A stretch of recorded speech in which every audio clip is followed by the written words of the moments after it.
Oh, morning everyone. Hope everyone had a good sleep. We're just before we kick off the session, just a couple more announcements. One, the raffle is still being sold. They're a bit low on tickets, so if you do get a ticket, you'll have a pretty good chance of winning. There's some beautiful pieces of artwork there to be won, and so I really encourage you guys to go and check it out and buy a few tickets. So to start off the session this morning, we're going to start with a testimony, and a lot of you guys will recognize the person who will be giving his testimony from TVNZ's 7 Sharp, or as co-host of the Weekend Collective on News Talk ZB. He's published 3 novels, the most recent one being The Straight Banana. He's married to Rachel, and they have 3 sons, Roman, Felix, and Wilfred. He's a middle-aged convert, and he was received into the Catholic Church on February 28th, 2012. Give a round of applause for Tim Wilson.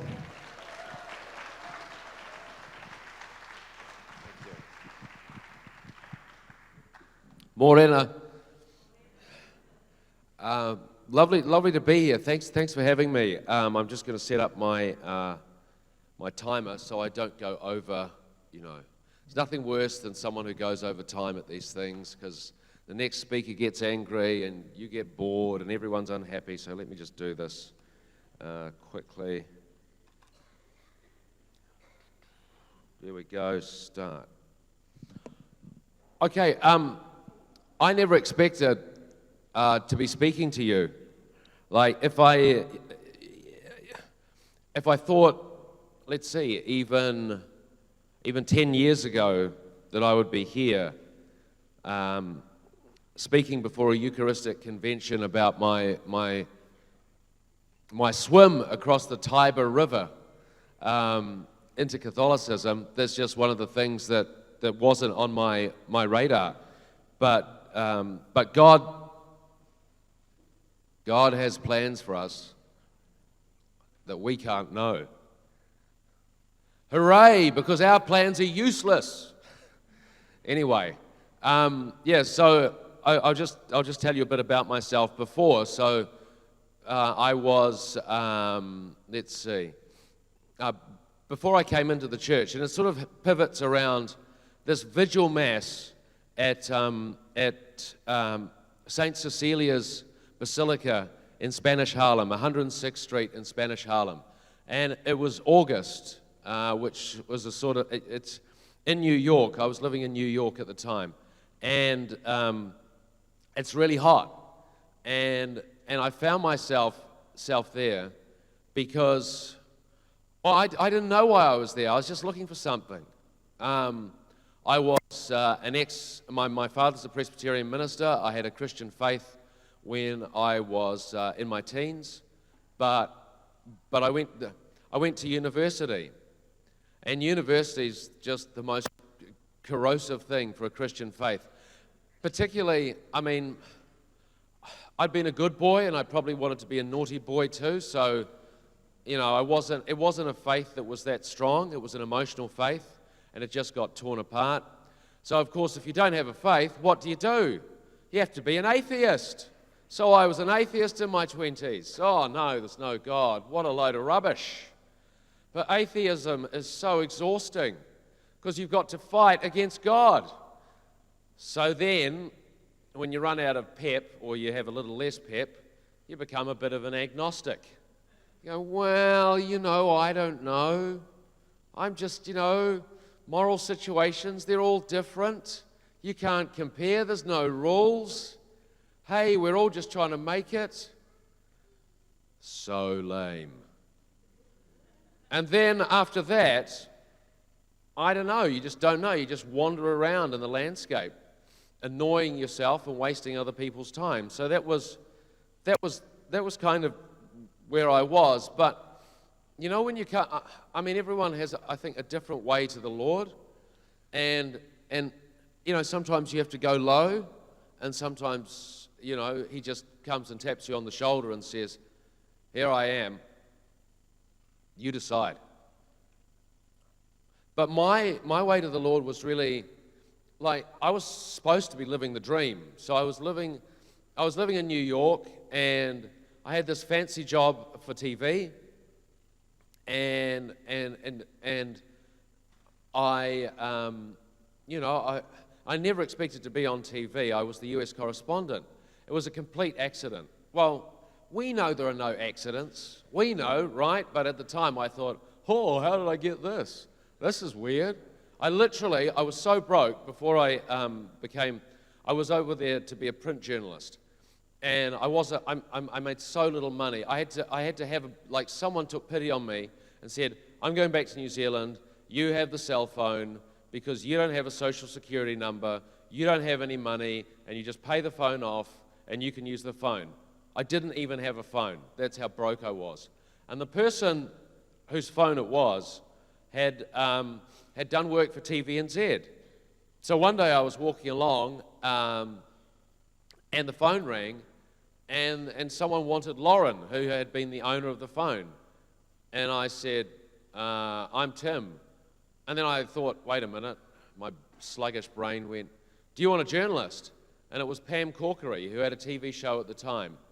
And she said, yeah, I do. I said, I'm a journalist. She said, what's your name? I said, Tim Wilson. She said, oh, I think I've heard of you. All right. You'll do. And I just went, the next morning I got up at 3 a.m. to go to Times Square to do a live shot for the late news. And that's how I got into TV. So it's what I used to describe as an accident, but it's God's hand. So I had this great job, and I'd just written a novel, and this was how I got to this mass, this sweltering mass in Spanish Harlem. And I'd just written a novel, and it was getting published, and I'd always wanted to write a novel, and all my dreams were coming true. So why did I feel so meager? Why did I feel like I was this sort of parody of myself? You know, I was this rough, tough journalist. Yeah, so cynical. Everyone's just out for themselves, man. You know, I felt so small on the inside. And yet I had this big life. There was this big gap between who I felt I was and what I was.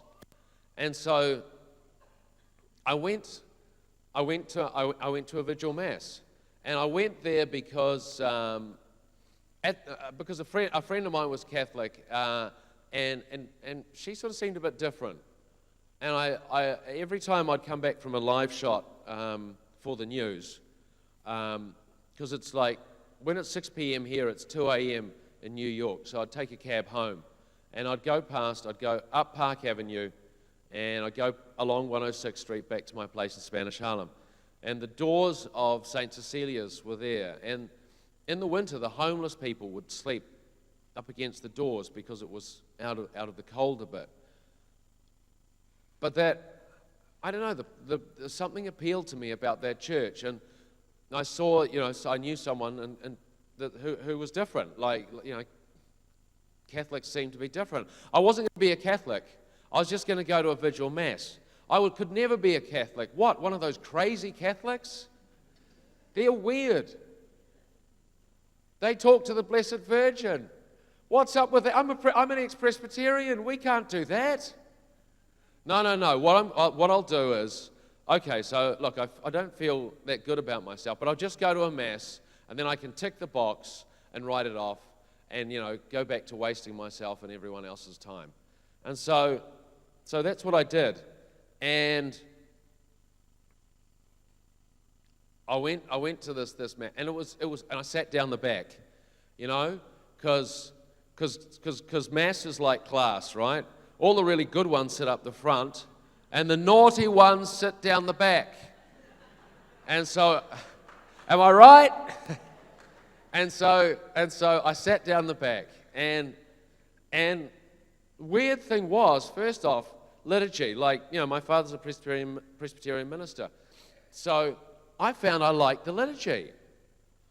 You get up and you kneel down and your body's moving a bit and you say things. And the priest, wonderful guy, Father Peter Mushi, Tanzanian. So literally a Tanzanian missionary to Spanish Harlem and a schmuck from New Zealand sitting in the back of the congregation. His accent was so thick, I couldn't understand half the homily. And as an ex-Presbyterian, it's like, you just go for the homily, right? Because you just got to hear some stuff. And then everyone lined up and got the precious body and blood. And I started to feel something, I started to feel a sort of, I don't know, it's like, in Ezekiel, when he's talking about the bones in the valley, and it's like the bones come to life. I felt something coming to life in me. And then at the end, they said, okay, so who's got wedding anniversaries? Who's got a birthday? Who's here for the first time? And what I did was, I was like a naughty kid in class. I was like, and they all turned around and they clapped me. They gave me an applause, and you can tell I'm a bit of a performer. I was like, oh my goodness. I got clapped in mass. So then I thought, then I had a problem, because it was good. And I didn't expect it to be good.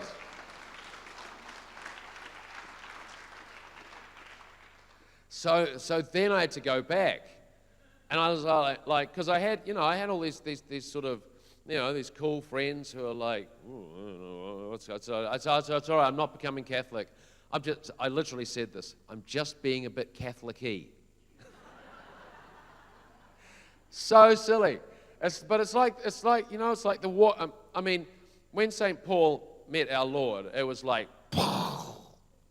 but for me, it was like the walk to Emmaus, It's just like I'm walking along, and you suddenly realize that Jesus is walking with you.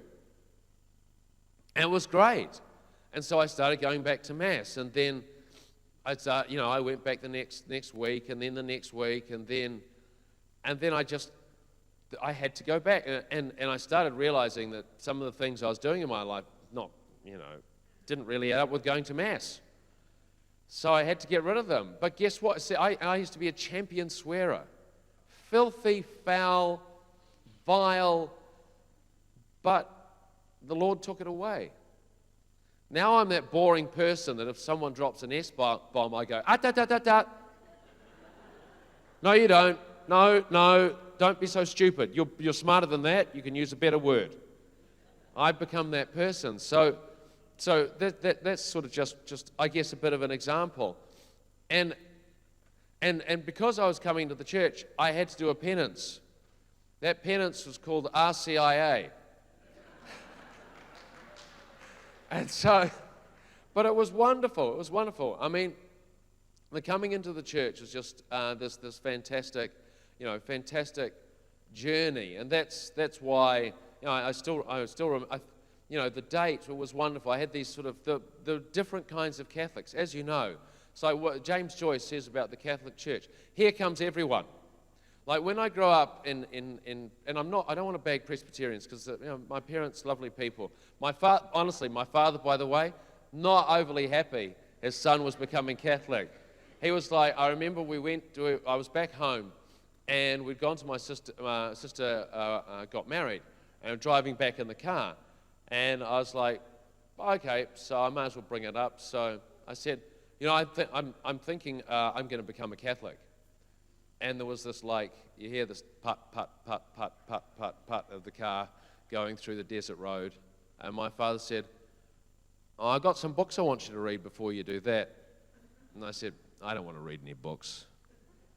I didn't want to read any books because it's the heart. I mean, the books come afterwards, but the Lord, He touches your heart, and you know what you have to do. So I came in, and before I came back to New Zealand, because I wanted to do it with the people that I've done RCIA with, and they were there. My point was that there was like the uptown Catholics, which was all my Spanish Harlem friends, lovely people, but I made downtown Catholic friends too, which were like, sort of more. I I don't know, they were intellectuals and sort of like the associated with First Things magazine and all of that. And it was just like, we all came together, we did it, and my replacement as US correspondent, Jack Tame, sat slouched in the back, wondering what wondering what the hell was going on. But that's, he's on a journey. Pray for him, because he's a seeker after truth. And then I came into the church, and you know what? Because we're Catholics, we all went out for drinks afterwards. We had martinis at noon. Just the one. So, look, my time is just about used up. But my life now is so different. I met my wife. I just resigned myself to being one of those sort of, at a family event, there's like this red-nosed old bachelor who smells of vodka and sways a bit. That was going to be me. But then I met my wife at Mass. And the first thing I thought was, oh, she looks like trouble. I'm not going to go near her, even though she was beautiful. And we ended up getting married. Now we've got 3 filthy, horrible, savage, vile little boys. And they're 4, 3, and 1. And like they were at the window as I was getting ready in the car this morning, looking the directions to get here. They're all, bye, Daddy, have a great day, bye. My life is so different. And my life feels so abundant now. Work comes and goes. Money comes and goes. Sometimes people come and go, but God's forever and family's forever. And now this device is telling me to shut up. So, hang on a minute. I'll just cancel it. Stop. Okay, so all I can encourage you to do is shut up. Hang on. Dismiss. There we go. Pardon me. See, I have to work on my temper. But all I can encourage you to do is just soak up what's happening here, and continue to walk with the Lord. And it's just I don't know. It's just amazing. It's changed my life. So, God bless you. God bless our Lord. God bless the Blessed Virgin. Hooray for the Blessed Mother Church. Woo!